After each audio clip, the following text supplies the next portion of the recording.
난자리를 보면 못된 사람과 좋은 사람을 안다지요. 많은 사람들은, 우리나라의 특히 젊은이들은 자신의 안정된 자리를 얻기 위해서 최선의 노력을 다하고 살아가고 있습니다. 하나님께서 우리 젊은 친구들에게 은혜의 자리를, 좋은 자리를 허락하시기를 소망합니다. 우리 그런 자리들을 바라지요.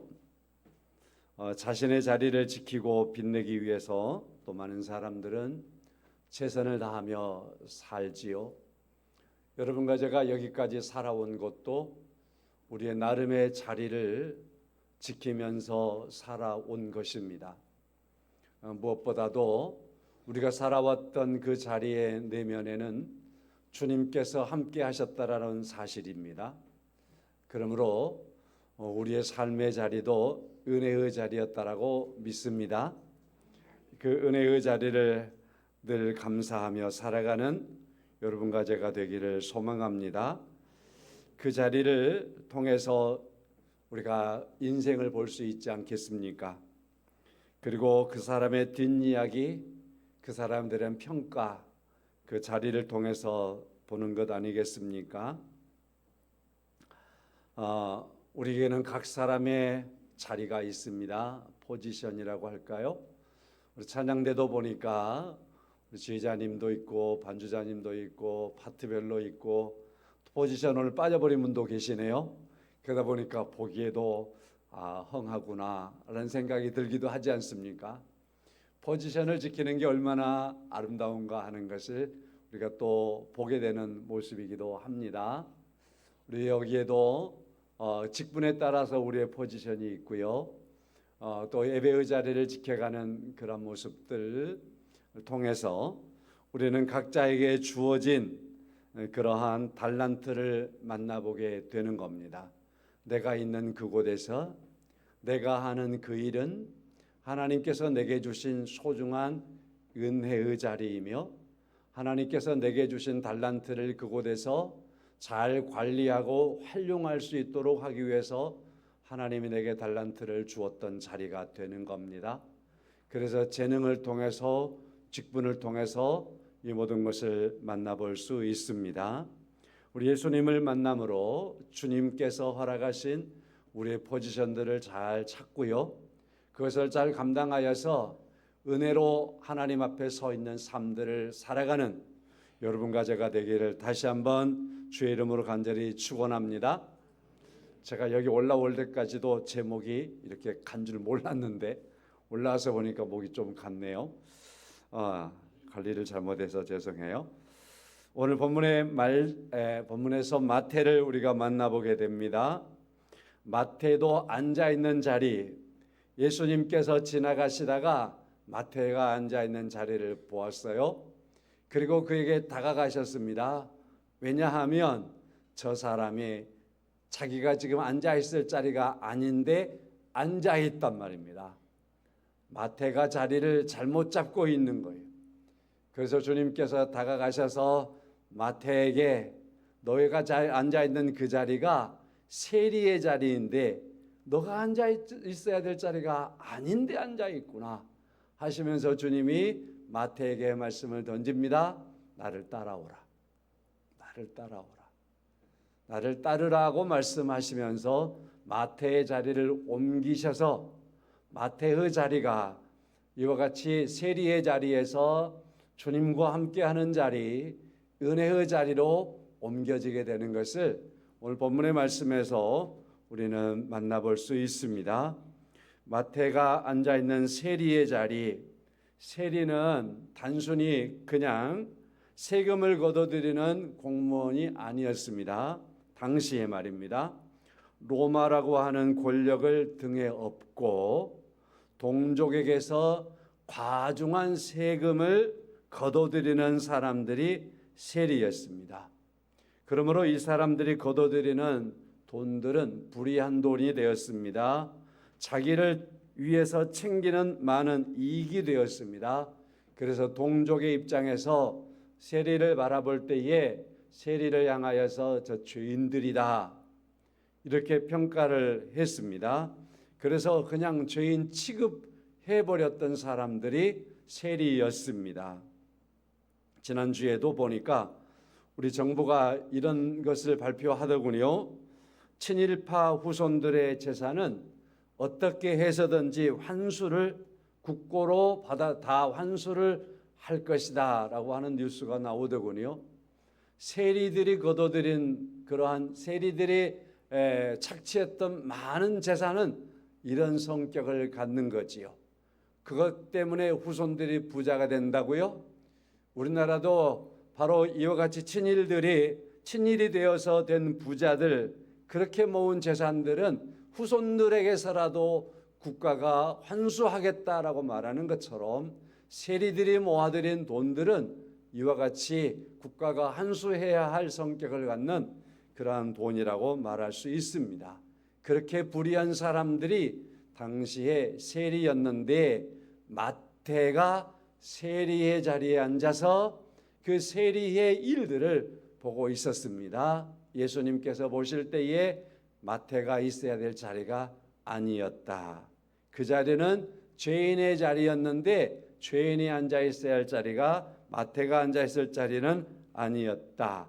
그래서 나를 따라오라 말씀을 하시고 마태가 예수님을 따름으로 말미암아 그의 삶은 변하게 되었습니다.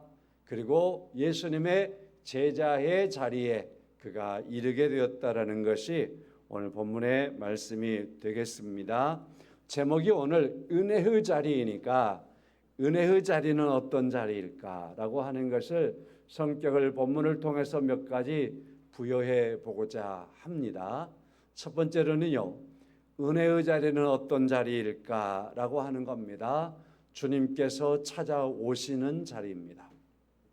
성도 여러분, 여러분과 저의 삶 속에 주님께서 찾아오셨습니다. 그러시죠? 주님께서 우리를 찾아오셨습니다. 오늘 9절의 말씀을 보게 되면 예수께서 그곳을 떠나 지나가시다가 마테라 하는 사람이 세간에 앉아 있는 것을 보시고 이르시되 나를 따르라 하시니 일어나 따르니라 라고 하는 말씀을 하지요. 세간에 아직 마태가 앉아 있을 때에 주님께서 보시고 그곳에 이르러 가셔서 세리 마태가 있는 곳에 주님께서 찾아가시는 그 자리가 되었다라는 말씀입니다. 성도 여러분, 은혜는 어떻게 시작되는 것일까요? 생각해 보셨나요? 은혜는요, 하나님께서 우리를 찾아오심으로 은혜는 시작되는 겁니다. 우리가 은혜의 자리를 찾아가는 게 아니라 하나님께서 우리를 찾아오심으로 은혜의 자리가 시작되고 은혜가 시작되는 겁니다. 많은 상황 속에서 환자가 의사를 찾아가지요. 환자가 병원을 찾아가지요. 환자가 상담사를 찾아가지요. 이와 같은 일들을 통해서 우리가 하나님을 찾아갔다라는 생각으로 우리가 자칫 그렇게 생각해 버릴 수 있는데요. 성도 여러분, 성경은 그렇게 말하지 않습니다. 우리가 의사를 찾아갔고 우리가 상담사를 찾아갔고 우리가 꼬치를 찾아가서 뭔가를 잘하고 나았다면 그때는 우리가 뭐라고 말하죠? 운이 좋았어. 내가 운이 좋아서 좋은 의사를 만났어. 운이 좋아서 좋은 상담사를 만났고 운이 좋아서 꼬치를 잘 만났더니 실력이 올라갔다고 그렇게 말할 수 있겠죠. 이런 사람들은 운이 좋았다라고 말하죠. 은혜는 뭘까요? 입은 겁니다. 여러분과 저는 하나님의 은혜를 입은 사람들입니다. 믿으십니까? 우리 은혜를 입은 사람들이에요. 자, 은혜는 어떻게 입게 되는가? 성경적인 예화들을 몇 가지 살펴보겠습니다. 아담과 하와가 선악과를 따먹고 하나님을 두려워하여 두근두근 어떻게 할까? 그 두려움 속에서 하나님께서 다가오실 것만 같으면 어떻게 하든 숨어버리겠노라고 하면서 그들이 은신처를 찾고 있을 때 하나님께서 찾아오시는 겁니다. 왜 그렇게 부끄러워하느냐라고 하시면서 아담아 네가 어디 있느냐라고 부르시면서 하나님께서 찾아오시는 겁니다. 여러분, 성경에 흐르고 있는 은혜의 흐름에 대한 거의 모든 것은요, 이와 같이 하나님께서 찾아오시는 구조로 되어 있습니다. 여호수아 24장의 말씀을 2절의 말씀에서 보게 되면 아브라함이 강 건너편에서 죄를 짓고 있는 그 지역에 살고 있을 때에 하나님께서 아브라함을 부르시고 아브라함을 찾아오셨다라고 말씀을 하십니다. 강 건너편, 저 건너편 딴 세상에 살고 있을 때에 하나님께서 아브라함을 찾아가셨습니다. 강 건너편은 죄를 사람들이 짓고 있는 곳이었습니다. 그런데 그 아브라함을 그곳에서 부르시고 그에게 은혜를 입히셔서 그에게 약속하시고 하나님의 말씀대로 그를 보내시는 겁니다. 성경은 이러한 말씀들이 많이 있지요. 모세는 시내 광야에서 40년 동안 살아가고 있습니다. 그의 목적이 어디인지 모르고 살아가고 있습니다. 어디로 가야 할지 모르고 살아가고 있습니다. 그냥 남을 도우면서 살아가고 있습니다. 자기가 누구인지 잊어버리고 살아가고 있었습니다.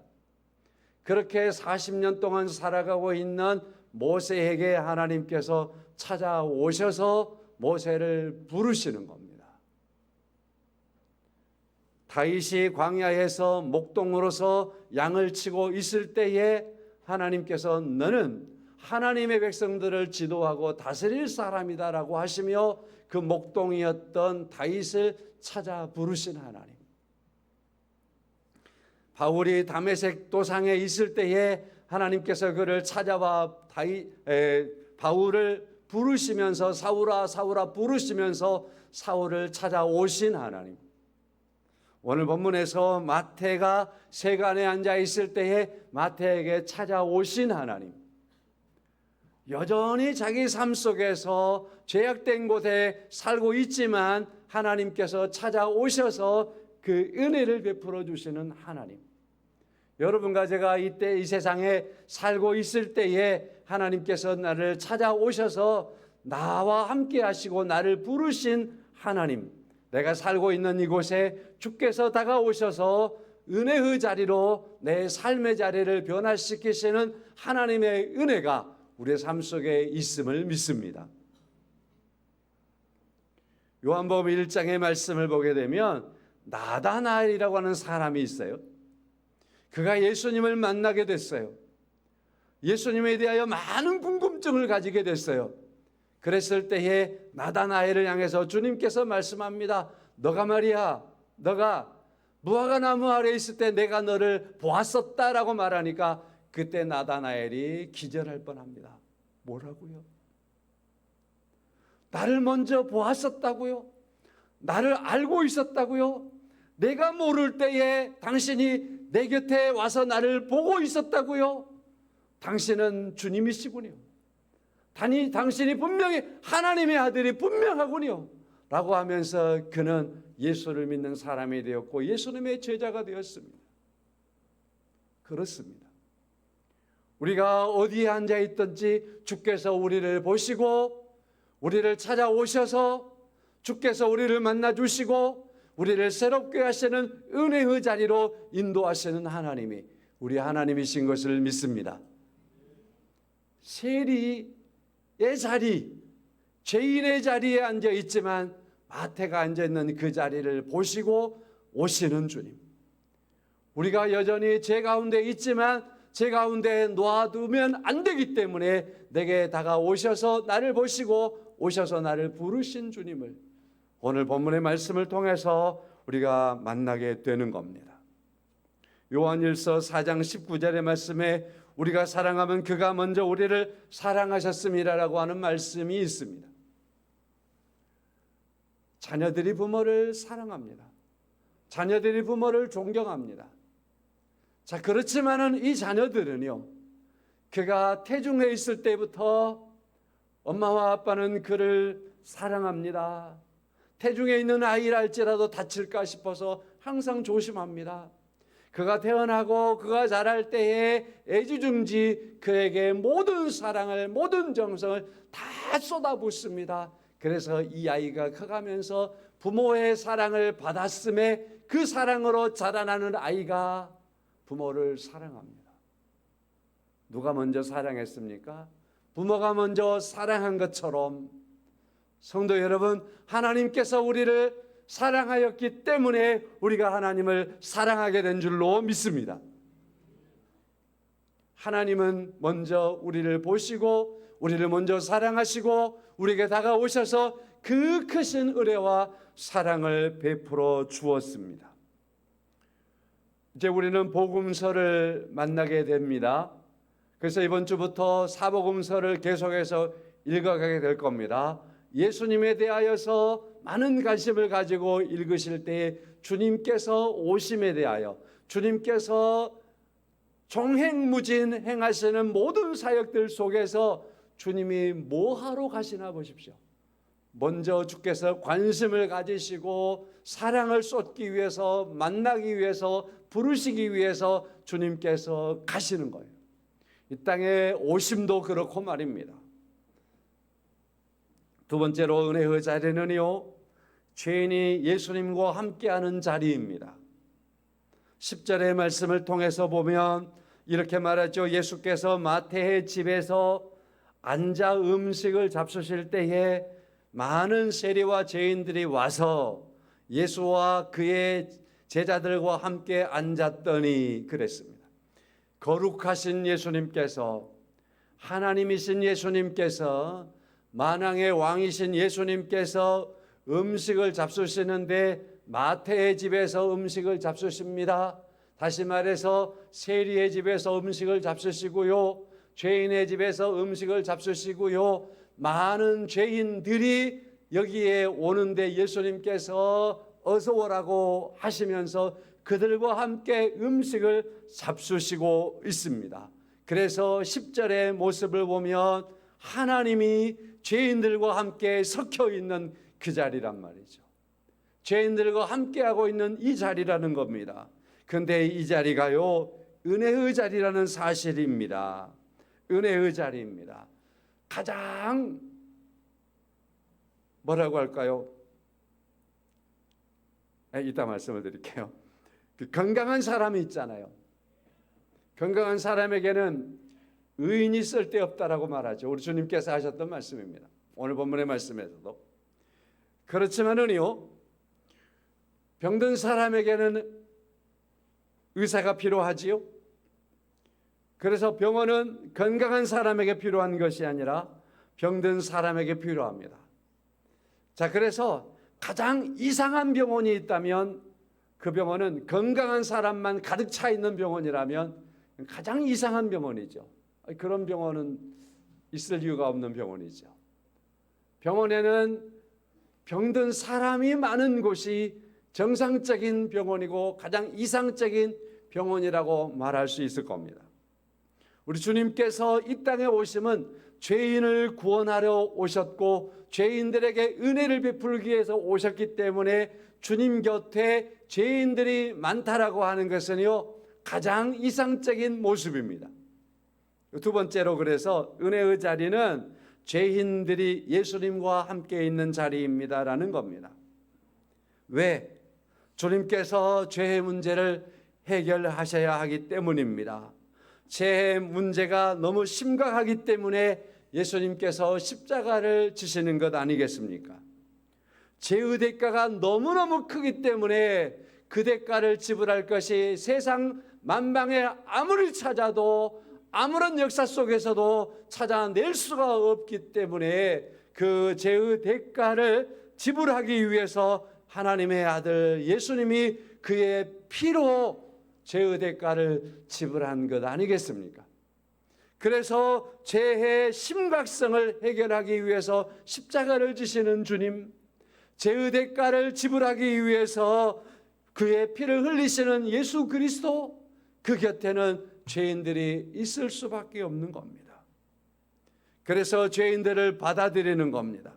주님께서 죄인들을 받아들이는 것은 단순히 죄가 합당하기 때문에 정당하다라고 받아들이는 것이 아니고, 주께서 죄인들을 받아들이는 것은 죄에서 사람들을 구원하시기 위해서, 그 죄인된 사람들에게 은혜를 베푸시기 위해서 죄인들을 받아주시는 겁니다.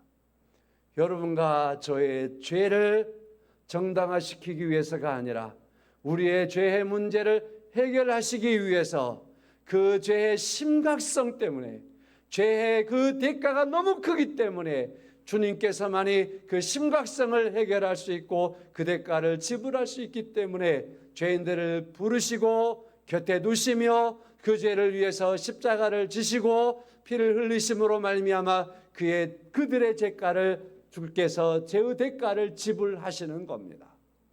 여러분과 저의 죄의 대가를 그와 같이 주님께서 지불하기 위해서 여러분과 저를 부르시고, 너에게 죄가 얼마나 심각한 줄 아느냐, 죄의 대가가 얼마나 큰 줄 아느냐 라는 것을 깨닫게 하시며 알게 하시고, 또한 그 죄의 짐을 지시는 주님이 우리 주님이시기 까닭에 우리를 주께서 부르셔서 주님 곁에 두었습니다. 믿으십니까? 주님이 우리 곁에 계시고 내가 주님 곁에 있습니다. 왜요? 내 죄의 대가를 주께서 지불하기 위해서 말입니다. 내게 주께서 은혜를 베푸시기 위해서 말입니다. 언젠가도 말씀을 드렸지만 하나님께서 가지시는 가장 적극적인 모습은 그래서 뭡니까? 죄인들이 있는 세상에 오시기 위해서, 죄인들이 있는 세상을 향해서 주께서 오시는 모습이 하나님께서 가지시는 가장 적극적인 모습이죠. 그래서 이것을 예정하시고 작정하시고 때가 되매 보내셔서 임마누엘이라고 하는 이름으로 선포하시고 예수님께서 이 땅에 오신 일입니다. 은혜의 자리는 또 어떤 자리일까요? 내가 의인이다라고 아니하며 죄인이라고 고백하는 자리가 바로 은혜의 자리입니다. 오늘 11절의 말씀을 보게 되면 바리새인들이 있습니다. 이들이 10절의 광경을 바라보는 거예요. 예수님께서 마태의 집에 앉아서 음식을 잡수고 세리들과 죄인들과 함께 있는 것을 보는 거예요. 함께 앉아 있는 것을 보는 거예요. 주님께서는 이 자리를 통해서 내가 이 땅에 온 목적을 이렇게 이룬다라고 하며 주께서는 주님의 일들을 하고 계시는데 그것을 바리새인들이 보는 겁니다. 그들이 보면서 제자들에게 말합니다. 어찌하여 너희 선생은 세리와 죄인들과 함께 잡수시느냐? 이해가 안 된다. 이해가 안 되는 일을 하고 있구나 라고 하면서 예수님께서 앉아있는 그 자리를 이해할 수 없다. 이상하다. 그럴 수 없는 건데 왜 그렇게 하고 있느냐? 의인이라며 선생이라며 저럴 수 있느냐? 라고 하며 예수님을 소위 비판하고 있는 거지요. 그러나 성도 여러분, 우리가 지혜롭게 잘 보면은요, 우리 주님께서는 바리새인들이 못마땅하게 여기는 그 모습일지라도 그러나 주님께서는 은혜의 자리를 위해서 그 자리를 끝까지 지키시는 겁니다. 성경에서 보게 되면 가장 적극적으로 은혜의 자리를 거부한 집단이 있습니다. 은혜의 자리를 가장 거부하는 집단이 있다고요. 그 집단은 누구냐 하면은 모두가 자신들이 의롭다라고 생각하는 집단입니다. 자신의 의를 주장하는 집단들이 하나님의 은혜를 가장 심각하게 거부하는 그러한 집단이 되는 겁니다. 그 대표적인 집단이 바리새인들 집단이죠. 예수님은 바리새인들에게 그래서 말합니다. 호세아서 6장 6절의 말씀을 인용하시는 거예요. 12절의 말씀, 13절의 말씀, 너희는 가서 내가 긍휼을 원하고 제사를 원하지 아니하노라 하는 뜻이 무엇인지 가서 다시 배우고 와라. 성경을 잘 안다라고 하는 바리새인들을 향해서 너희들이 구약 성경을 알고 호세아서를 알고 들들들 애우고 있을진데, 그렇다고 한다면 호세아에서 6장 6절 내가 긍휼을 원하고 제사를 원하지 아니하노라 하는 이 말이 무슨 말인지 알겠네? 아니야. 알겠다라고 말하는데 진정으로는 모르는구만. 다시 배우고 와라. 다시 배우고 와라. 그렇게 주님께서 말씀을 하시는 거지요. 주님께서 이 땅에 오시면, 하나님께서 이 땅에 은혜를 베풀어 주시면 긍휼을 베푸시는 거예요. 의인에게는 긍휼을 베풀 게 없어요. 죄인들에게 긍휼을 베풀 이유가 있는 겁니다. 그렇지 않겠습니까? 죄인들이 긍휼을 받고 은혜를 받는 거지요. 죄인들이 용서를 받는 거지요. 하나님께서 죄인들을 받아주고 죄인들의 죄를 사해 주시는 거지요. 죄인들의 짐을 주께서 지시는 거지요. 이게 긍휼이지 않겠습니까? 그래서 주님께서 이 사람들의 죄를 지겠다라고 하시며 그들과 함께 있는데, 바리새인들은 바라보면서 너희 선생이 어떻게 죄인들과 함께 있을 수 있느냐, 세리들과 함께 잡수실 수 있느냐라고 하면서 긍휼을 베풀고 있는 주님을 거역하고 있는 거지요. 성도 여러분, 다시 말해서 바리새인들은 우리는 의인들이다, 우리는 죄인이 아니다, 그렇게 말하고 있거든요. 그러나 그들에게는 하나님의 은혜가 임할 수가 없습니다. 하나님의 은혜는 누구에게? 내가 의인이 아닙니다, 내가 죄인입니다, 내가 하나님의 긍휼을 받아야 할 사람입니다 라고 하는 그러한 사람들이 하나님의 은혜의 자리에 앉을 수 있습니다 라는 것입니다. 성도 여러분, 오늘 본문의 말씀을 통해서 우리가 소중하게 말씀을 기억합시다. 은혜의 자리는 우리로 하여금 과거의 자리에서 벗어나고요, 새로운 삶으로 출발하도록 하시는 그러한 하나님의 말씀인 거지요. 주님께서 세리 마태에게 나를 따르라 라고 말씀을 하실 때에 당장 그가 그 자리를 버려두고 떠나는 것을 볼 수 있습니다. 주께서 말씀하시며 나를 따르라 하시는 그 말씀은요, 지체하지 말라는 의미도 들어 있습니다. 너의 과거의 자리를 나를 만남으로 말미암아서 내려놓으라고 하시는 그러한 말씀이 되기도 하는 것입니다. 너의 옛삶을 이제 멈추라고 하시는 말씀이 되기도 하는 것입니다. 주님을 모를 때 사랑했던 것, 그것 이제는 그만 사랑하고 예수 안에서 새로운 가치를 형성하고 주 안에서 얻어지는 사랑의 모습들을 회복하라고 하시는 말씀이 되기도 하는 것입니다. 자기 이익만을 쫓아왔던 이기적인 삶에서 이제는 내려놓고 주님을 바라보며 주님을 만난 모습으로 주님을 따르고 주님과 함께하는 자리에 이르라고 하시는 말씀이기도 하는 것입니다. 그러므로 은혜는 우리를 제 가운데 그대로 머물러 있게 하는 말씀이 아니고, 은혜는 우리로 하여금 새로운 삶으로 나아가게 하는 것이고, 은혜는 우리의 삶의 방향을 새롭게 했다라는 의미가 되는 겁니다. 예수 안에서 우리의 삶의 목적이 새롭게 되어지고 삶의 모습과 방향이 바꿔지고, 예수 안에서 우리가 예수가 주인인 것을 알고 그 안에서 말씀을 따라 살아가는 주님의 제자된 삶들을 여러분과 제가 예수 안에서 이루어 갈 수 있기를 주님의 이름으로 간절히 축원합니다. 우리 모두는요, 은혜로 살아가는 사람입니다. 우리에게 주어진 은혜는 그리스도의 의가 우리를 하나님 앞에 서게 했기 때문에 하나님의 은혜라고 고백하는 겁니다. 예수님의 보혈 때문에 여러분과 제가 하나님 앞에 받아들여진 바 되었기 때문에 주님의 보혈로 말미암아 하나님의 자녀가 되고 하나님의 아들이 되고 구원받은 자가 되었기 때문에 우리는 곧 하나님의 은혜를 입었다라고 말하는 것입니다.